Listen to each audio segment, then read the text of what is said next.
सोने का अंडा देने वाली मुर्गी की कहानी। एक गांव में एक किसान अपनी पत्नी के साथ रहता था। उनका एक छोटा सा खेत था जहां वे दिन भर परिश्रम किया करते थे। किंतु कठोर परिश्रम के उपरांत भी कृषि से प्राप्त आमदनी उनके जीवन यापन हेतु पर्याप्त नहीं थी और वे निर्धनता का जीवन व्यतीत करने हेतु विवश थे। एक दिन किसान बाजार से कुछ मुर्गियां खरीद लाया। उसकी योजना मुर्गियों के अंडे विक्रय कर अतिरिक्त धन उपार्जन था। अपनी पत्नी के साथ मिलकर उसने घर के आंगन में एक छोटा सा डब्बा निर्मित किया और मुर्गियों को उसमें रख दिया। भोर होने पर जब उन्होंने डब्बे में झांककर देखा तो आश्चर्यचकित रह गए। वहां अन्य अंडों के साथ एक सोने का अंडा भी पड़ा हुआ था।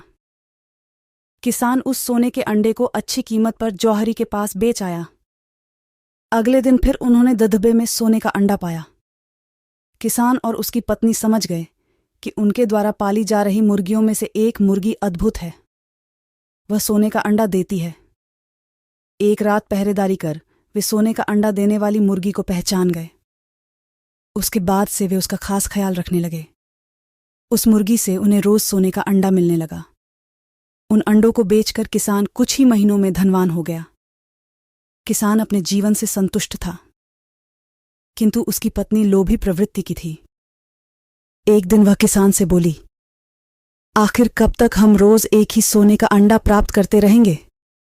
क्यों न हम मुर्गी के पेट से एक साथ सारे अंडे निकाल लें। इस तरह हम उन्हें बेचकर एक बार में इतने धनवान हो जाएंगे कि हमारी 7 पुश्तें आराम का जीवन व्यतीत करेंगी। पत्नी की बात सुनकर किसान के मन में भी लोभ घर कर गया। उसने मुर्गी को मारकर उसके पेट से एक साथ सारे अंडे निकाल लेने का मन बना लिया। वह बाजार गया और वहां से एक बड़ा चाकू खरीद लाया।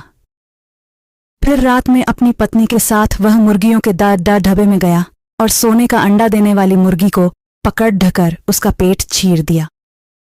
किंतु मुर्गी भीतर से सामान्य मुर्गियों की तरह ही थी।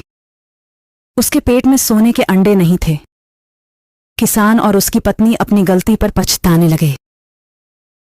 अधिक सोने के अंडों के लोभ में पड़कर वे रोज मिलने वाले एक सोने के अंडे से भी हाथ धो बैठे थे। सीख, लालच बुरी बला है।